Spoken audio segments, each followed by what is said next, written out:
Hey everybody, it's Maggie from Personal Euphoria with today's plank story. I know you're like, why does she even give us an option besides plank? Who doesn't want to do plank all the time?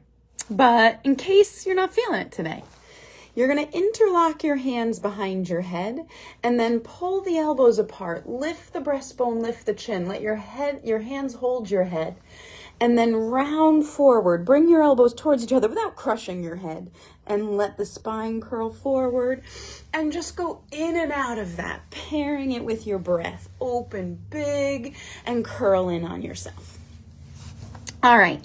So today, my plank story is really a plug for a book that is going to momentarily sound like it wasn't good, but it's great. I haven't actually finished it yet. So Matt and I have been listening to The Destiny of the Republic by Candace, I think Mallard is I think how you say her name.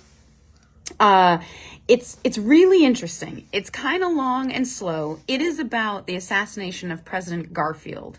And there is a lot of interesting tidbits in there. But I will say, so we drove from Canada this weekend. Garfield got shot right around when we crossed the border. And when we pulled in the driveway, he wasn't dead yet. So it is slow moving. There's probably a bit that could be cut. But for the most part, it is very interesting. One, Garfield seems like a unbelievably human figure. He seems wonderful. Like, no one can be this perfect. He had like one flaw that arguably, given the situation, maybe you could cut him some slack for. I don't know.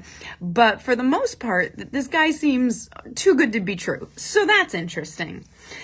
The medical stuff they put him through when he gets shot is unbelievable. And you have to really work to be like, you can't judge the past by today's standards. You can't judge the past by today's standards. But sometimes it's tough. And him going through it is honestly impressive. And so maybe he was this incredible guy. But two pieces of interesting history, I thought. One, I'm assuming this ends after he's assassinated. But up till his presidency, anyone could just go meet with the president. So he had open office hours for any American citizen, 3 hours a day, Monday through Friday. He finds it too time consuming. He's going, I can't get my job done. I have all these little people who want all these little things they want from me. So he limits it to 1 hour a day, Monday through Friday. But still, you could just show up and be like, I'm here to see the president with my concerns. That fascinates me. I don't think I realized that was ever an option in U.S. history. And then the other thing is, his medical team is getting all these letters from across the country on what people should do. Like, now we know there's germs. Stop sticking your fingers in this man, but without washing your hands. And his medical team thinks that's silly. But they're also getting ridiculous things. Like, some guy is like, stop trying to get the bullet out of him. I already have it, and I live in Indiana. Or I don't remember where he lived, but like, claiming he has the bullet already. So they're going through these letters, and that's time consuming. But it made me think, last year I read a book, The True Story, When You Find My Body, which is about a woman who was hiking on the Appalachian Trail. She got lost. There was a search to find her. They didn't find her in time. They found her 2 years later, her body 2 years later.